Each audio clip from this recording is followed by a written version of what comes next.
বিশ্বের বুকে বহু দরবার আমরা দেখেছি, প্রায় যত দরবার আছে সবাই নিজস্ব মুরিদ বানানো নিয়ে ব্যস্ত থাকে। কিন্তু ভিন্ন বিষয় হচ্ছে হাক্কানি আঞ্জুমান নিজস্ব কোনো মুরিদ বানায় না। এত বড় সালানা মাহফিল হচ্ছে, এর উদ্দেশ্য কি? চাকদায় এত বড় যে সালানা আসল মজলিস আছে, তার উদ্দেশ্য আজম হতার উদ্দেশ্য একটাই, যে মানুষের কাছে সত্যটা কোরআন এবং হাদিসের যে মূল বাণী সেগুলো মানুষের কাছে পৌঁছে দেওয়া। এবং সেটা একটা চাকদা না, এটা আজানগাছি, সাওয়াল সিংপুর, হোমরা এবং বিশ্বের বিভিন্ন প্রান্তে এই মজলিসগুলো হচ্ছে। শুধু এখানেই হচ্ছে না, সব জায়গাতেই হচ্ছে।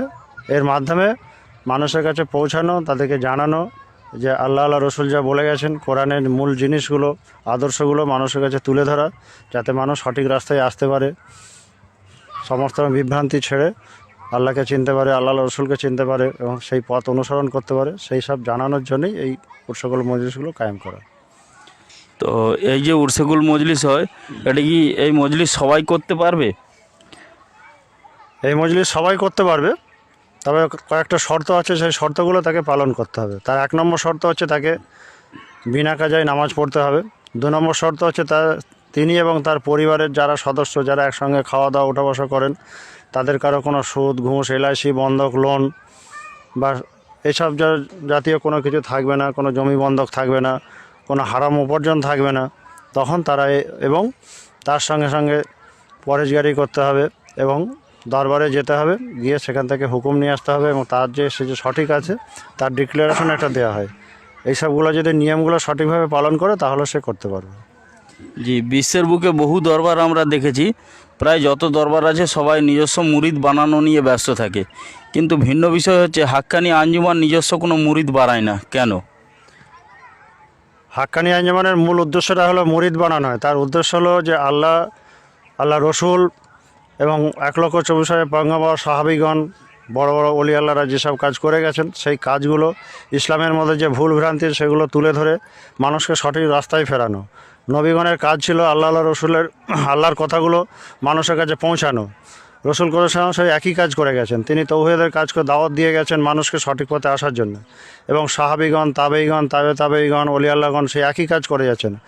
তাদের কাজ হলো মানুষকে সঠিক রাস্তায় নিয়ে আসো, তাদেরকে নামাজ, রোজা, হজ, যাকাত এবং পাড়া প্রতিবেশীর হক থেকে শুরু করে সামাজিক, রাজনৈতিক, অর্থনৈতিক বিভিন্ন যেসব দিকগুলো আছে ইসলাম যেগুলোকে বলে গেছেন, সেইভাবে মানুষ যাতে চলতে পারে এবং সেই রাস্তাগুলো অবলম্বন করতে, যে রাস্তায় চললে সে আল্লাহ পর্যন্ত পৌঁছাতে পারবে, জান্নাত পাবে, জাহান্নামের আগুন থেকে বাঁচতে পারবে, সেই জিনিসগুলো তাকে জানিয়ে দেওয়া।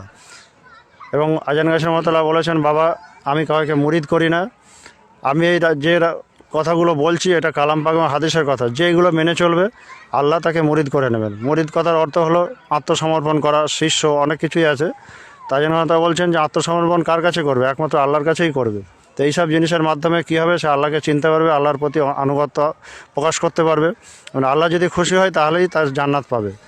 তো সেই জন্যে আজান বলেছেন যে আদর্শের মধ্যে থাকবে, সে যে দলেরই হোক, যে ফেরকার হোক, যেই পীরেরই মুরিদ হোক, তাকে কোনো তার দল, মত, ইজম কিছুই ছাড়তে হবে না। তার সঙ্গে যদি সেইগুলো পালন করে তাহলেই সে সঠিক রাস্তা পাবে এবং জান্নাতও পাবে, আল্লাহ রসুলের হুকুমতে সে চলার রাস্তাটা পেয়ে যাবে এবং তার শেষ পরিণতি হবে তিনি জান্নাত, সেটা সে পেতে পারে। এটাই হচ্ছে, সেই জন্যই তারা মুরিদ করেন না, তিনি মানুষকে বলেন এই জিনিসগুলো এবং যারা তাকে ফলো করে সেই কাজগুলো তারা করে। জি, অসংখ্য ধন্যবাদ। আপনার নামটা কি একটু বলবেন? আমার নাম মুন্সি বদিয়া রহমান।